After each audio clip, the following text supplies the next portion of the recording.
Okay, so getting into some local stories, y'all. Yeah. So Junior's is a beloved restaurant and bakery in New York City known for its iconic cheesecakes. Junior! And this year marks the eatery's 75th anniversary. According to ABC7, our girl. Sade better and walk. That's what we're going to start calling it. So Alan Rosen is a third generation owner of Junior's original location in downtown Brooklyn.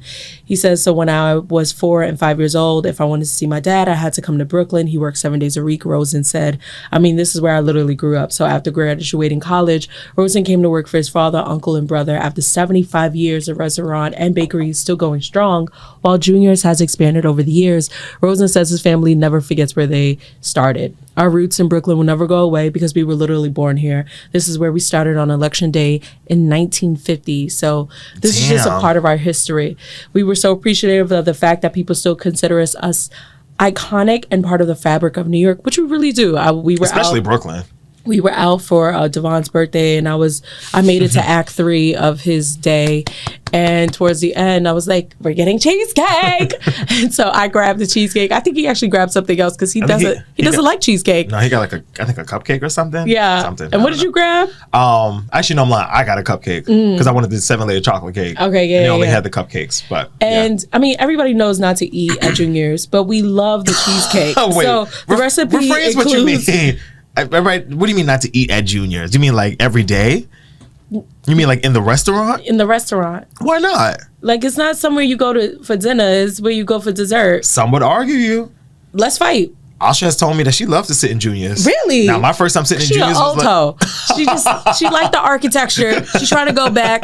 And, at the end of the day, I'm a Black woman who thinks way too deep about everything. And so as soon as I hear 75 years, I'm like, oh, segregation. So at some time, you didn't let Black people in here.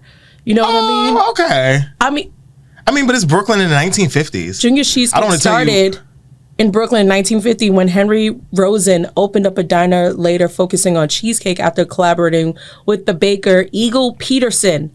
Okay. To perfect a rich recipe on the sponge cake. Now, y'all. And I don't care because where is Junior's at though? In downtown Brooklyn. Downtown Brooklyn, where all the Negroes lived for many years. No, let me tell you. I don't want to be telling people's ages in my family, but I had got family members born in 54, 56, 61. Listen to this, and they all lived downtown Brooklyn. New York City was indeed highly segregated in 1950, primarily through housing and school zoning policies, not by law, while famous New York cheesecakes were gaining popularity in the city's restaurants. Okay? So segregation in New York City was widespread and deeply entrenched practice, even without explicit or state or local laws requiring it in public spheres. Right. The segregation was still maintained throughout the institutional and unofficial practices. They're talking like Bay Ridge. They're talking like, St. Albans, Queens. They're not talking about downtown Gowanus, Brooklyn. They're not going to talk about Fulton Street like that on my watch. In 1950. They're not talking about Flatbush and DeKalb Avenue. Don't be disrespectful to Junior's and what they've done to our community. I'm because Applebee's is closed and Junior's is still there. So clearly somebody was for the community and somebody was not.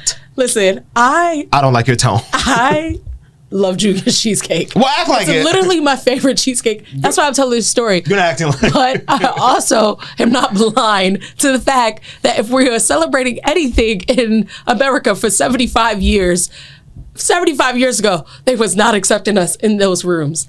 I'm just saying. That's fine. I'm just saying. That's fine. Oh, yay. Okay. I don't like what you've done with this story. This was supposed to be a nice celebratory moment, and now it feels like a race war. Must everything be about... I can't even say it. Must everything be about race? Everything's be about race? Come on, you guys. Just want to talk about cheesecake for once. I was just trying to talk about cheesecake, and you made it about race. Why you have to pull the race card? Hi, welcome to Still Diverted. Yeah, hey, exactly. But shout out to Junior's, even if you were once segregated at a point in time. We appreciate you for having us now. I think most people's favorite Junior's memory is, of course, Diddy and making the band. For a lot of people, of course, just pop culture wise. I mean, wow. But talk about diversion. Right. One of my favorite Junior's moments in my life was... We were coming back from the Poconos one year. Me, my mother, my father, we were in the car, maybe like 2012 2012. No, because I was still in high school. Maybe like 2010. Sorry, Sade and Sandra Bookman. I talk about another network right now. So Mike Woods from Good Day New York, Fox 5, was outside doing like, like a live, whatever they do. Like, we're at Junior's today and blah, blah, blah. And we were a very Good Day New York family in my house. Come on, shout out to Jody Applegate way back in the day. We really were Good Day watchers. Yeah. So Mike Woods standing out there. And at the time, I didn't know Mike Woods was a homosexual. Just like, he was just a black man on TV. But, my father is from Gowanus, Brooklyn. So when he calls people in the street, as at that point, a 55-year-old man, he calls you as if he's known you his whole life in Gowanus, Brooklyn. So we sitting at the red light, literally on the corners of Junior's, and Mike Woods is outside. And my daddy gonna roll down the window, yell across my mother through the passenger window, like, "Hey, yo, Mike!" And Mike Woods looked like somebody owed him money. He was almost scared shitless. He was sick. He was stunned. And mind you, it was still kind of dark outside. This is like really early. He walks over to the car, and my dad's like, and I never seen my dad like fan out over anybody, but like he low-key fanned out because like we really watch Good Day New York every morning. Every day. It's basically you if you saw Sade in the street. Oh yes, or Lucy Yang with the bang. Yes, my girl Michelle Charlesworth. All my girls. Get into it, baby. But yeah, so anyway, Mike Woods was very sweet, but he definitely looked like, ooh, this is scary. But thank you, Mike Woods, for being very nice to my daddy. That was a nice day. He was very nice to him. Yeah, Larry's not really like that loud. Oh anyway, no! So when he is, he must be really excited. For those that don't know my dad, we call him Layback Larry. He is very much like cool, calm, copacetic until he's not. Layback Larry, who's a Libra. Get into it. Yeah. Okay. Well, yeah.